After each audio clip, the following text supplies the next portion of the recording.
All right, we are back. So, quick intro for everyone new to the channel. My name is Chase Mansman. I'm a personal trainer. I've been personal training for 11, going on 12 years now. And within that time, I've trained, in my opinion, pretty much everybody.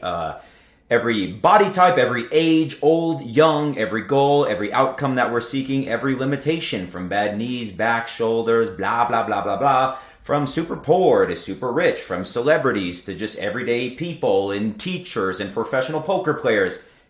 Everyone. I've worked with a lot of people, so my goal for this channel is to help clear up some confusion so you guys don't have to sift around and do a shit ton of research. Let me do that person because this is my field and this is what I'm obsessed with, so I can help you out and essentially simplify fitness, but then also add a little bit of context and nuance to some of these popular topics so you know when it is deemed appropriate or not appropriate or whatever, okay? So for today, let's get into top 3 reasons why I absolutely hate and love combo exercises. So first and foremost, what is a combo exercise? So if you spent any time on the social media world, on Instagram, I'm sure you've seen a ton of these. It's essentially a combination of generally numerous exercise into one. So probably one of the most common would be like this squat to overhead press or a thruster. It could be something like a renegade row where you're kind of in a push-up position doing rows. I'm sure you've seen some crazy combos of a lateral lunge to curl to overhead press to whatever. Now I just need to get out my personal bias really quickly. Generally, I'm not a giant fan of these. I'm not a giant fan of these accounts either. And I know there's some people, again, in the Instagram world that their whole following is built on this.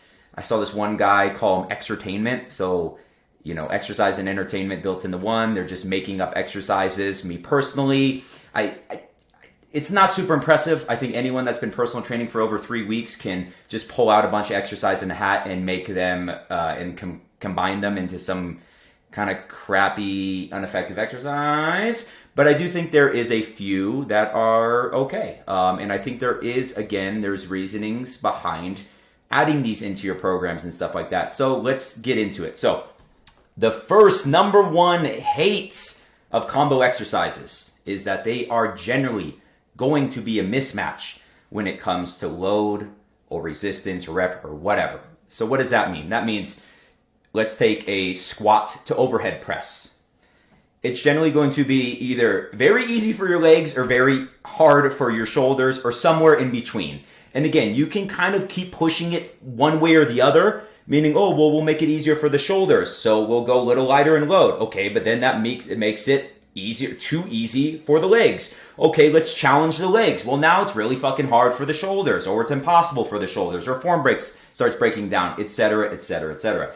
So if you take a lot of these movements, what you tend to see is that it might be effective for one of the body parts, but then the other body part, it's pretty damn ineffective, meaning that there's going to be a ton of reps in reserve. So meaning, my shoulders fried out at rep 10.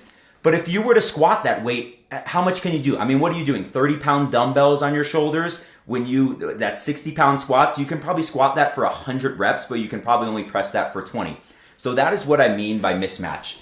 And a lot of these exercises fall victim to that, unfortunately, where again, it might be appropriate stimulus for one of the body parts, but not the other one. So then in my head, it's kind of like, well, why are we doing a combo? Why don't we just split those up? And again, that's going to be dependent on yourself, your coach, or whatever, why you would or wouldn't do that. But that is my number one, gripe or hate about combo exercises. It's just straight up, it's generally a pretty big mismatch. Now, let's argue for it, why that could be a good thing or why I could love that.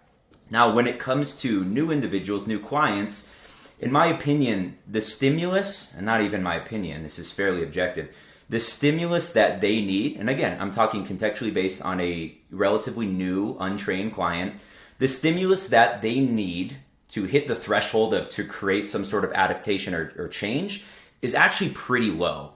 So in my opinion, these combo exercises could be great for a new individual in the gym because it can be an appropriate amount of stimulus to actually create change probably on both ends. So if they were to do something like a thruster or something like that, they probably can see a good amount of strength or muscle gaining adaptations from having that mismatch because, again, the bar is set pretty low in terms of, again, the threshold that is required to create some sort of adaptation. So for them, it might actually be a better idea to do these combo exercises because they don't need to entirely trash their legs. So for me, a squat to overhead press is probably not going to be enough stimulus on my quads or something to create change. I need something that's very honed in and very, very specific because I'm on year 15 of doing this. But for a normal, or not normal, but for a new clientele, I don't think they need the most biased, quad biased pendulum squat out there. And it can actually be detrimental because I think that would almost be too much stimulus in the beginning to where they're just going to leave them insanely trashed and sore on their quads, where something like a squat to overhead press can give them enough stimulus to create that change, but not too much to where it's going to, overload the system and leave them extremely sore and fatigued and stuff like that. So again, all these things are very context dependent. For new clients, I think it's a good way to kill a lot of birds with one stone by doing combo exercises. So that's going to be my number one for why I love this idea. So let's go number 2. Okay, so this is a little bit of a piggyback from number 1, and that's going to be with these combo exercises. What's the goal? What's the desired outcome or adaptation that we are seeking? Is it strength, hypertrophy, conditioning? Is it a novelty? Like what are we going for? And this one is probably close to tied 1, and honestly more so for coaches, because it is kind of like, what is the goal here? I see that a lot in gyms, unfortunately, where I see these trainers, training their clients or whatever, and I try not to be too much of an a-hole because obviously I don't have full context. I don't know what their goals are. But sometimes I do see these exercises where I kind of am like, are we just doing work to do work? And if that's the answer, I'm okay with that. If it's just, we're just doing shit. Okay, cool. Good enough for me. But I do want to kind of pick at them a little bit and say, what are we going for here? Is it a hypertrophy stimulus for your legs? Is it a shoulder exercise? Is it just a little bit of everything? Like what are we trying to do? So that is going to be number 2. Hate is just, are we chasing a million things at once right now? What is the adaptation that we are seeking? Because if you don't have, a set goal of what we're doing, then I think it is easy to kind of spin your wheels and run in circles and just do work for work's sake. When for some people that might be okay, but for me, at least in my clients, there is kind of a goal or outcome for each individual exercise session, et cetera, okay? And I think that can help when we're talking about, objective progressions and goal setting and meeting our goals and stuff like that. All right. So the argument for, and why I potentially love this is, if you are a trainer, if you have worked with general population clients, you probably know that most, at least in my experience, they really don't have super specific goals. I mean, the amount of times I hear is, oh, I want to lose some fat and, look a little better, gain some muscle, feel better, whatever. They're extremely non-specific, all right? So I think some of these exercises actually can work out pretty well because, again, it can be a drawback that they're not specifically reaching just one outcome. But again, they touch on a lot of little things that for that individual, it might be exactly everything that they want and need. And it's a little bit of hypertrophy, a little bit of conditioning, a little bit of strength. And then maybe you go through different training blocks where you hone in a little bit. But I do think it is okay to spend some time on some of these more. And even if it's just a more novel thing where we're just trying to kind of move, keep them, entertained and keep them enjoying what they're doing and involved in the process. And again, check as many boxes as we can with this one individual exercise. Now, of course, if I had a client that said, I want to put on X amount of muscle, I want to be a bodybuilder, whatever, then yes, I think you need to get much, much more specific with the trainings and the outcomes that you're seeking.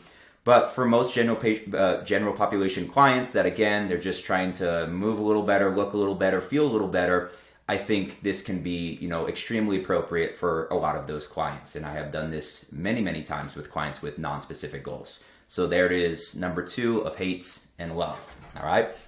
So let's go to number 3. Now this one, I'll be honest, it's going to be a little bit negative, a little bit of shade throwing. But it's your favorite Fitspo influencer most likely did not achieve the body that they're currently showing off with the exercises they're demonstrating on social media. All right, and what the funniest thing, what this reminds me of during lockdown, I don't know the right word to say so I don't get canceled or whatever. You saw everyone coming out with these, resistance band training programs and whatnot, and them marketing and selling them like they achieved the physique that they currently have doing these exercises. And that can't be further from the truth for most of these individuals. And that doesn't mean you cannot build any muscle with resistance bands. But none of those people got that way. And I'm sorry, as soon as the gyms open back up, they stopped using those resistance bands, and they've been collecting dust and spider webs ever since gyms opened up. So just be careful with this. And again, this doesn't necessarily mean you can or cannot do these exercises or whatever. But what I don't like is when I see clients, and I've had clients send me videos on social media. Oh, look at this girl with the nice butt doing this exercise. And I'm like, oh my God, I can qualify and quantify the exercise as being horrible for the outcome or goal that you are seeking, which is glute growth. But the problem is when you have a very impressive physique, everything looks cool. Just flexing without anything looks cool. I'm sure there's bodybuilders that can sell you, and I've actually seen this. I think I saw this during COVID, that they're like, just flexing will help put on muscle or keep muscle. Side caveat, there probably is a little bit of literature to support that slightly. But the whole point is just be careful with that, because again, an impressive physique looks cool doing anything. So it's very easy for them to sell, oh, I do this specific exercise, look at my, chest fibers and blah, blah, blah, blah, blah. When in reality, again, how they achieve that look is pretty irrelevant to what they're selling currently. And what they're doing, again, is just trying to monetize whatever cool new nifty system to try to get some bucks from you. So just be careful with this. Now, the argument for it is a lot of the literature shows to maintain adaptation, so to maintain your muscle and strength, you actually need you can hold on to it with quite a bit less volume and intensities and things like that. So what that means is, yes, do I think the most efficient pathway to gain a lot of muscle is going to be doing combo moves or working with a resistance training bands or whatever? No. But I think once you start achieving that, once you do progress, I think you can absolutely fit it into your program while maintaining everything you have, and actually maybe even opening up new movement strategies and things like that. And also just keeping things fun and adding novelty, and maybe just for novelty's sake.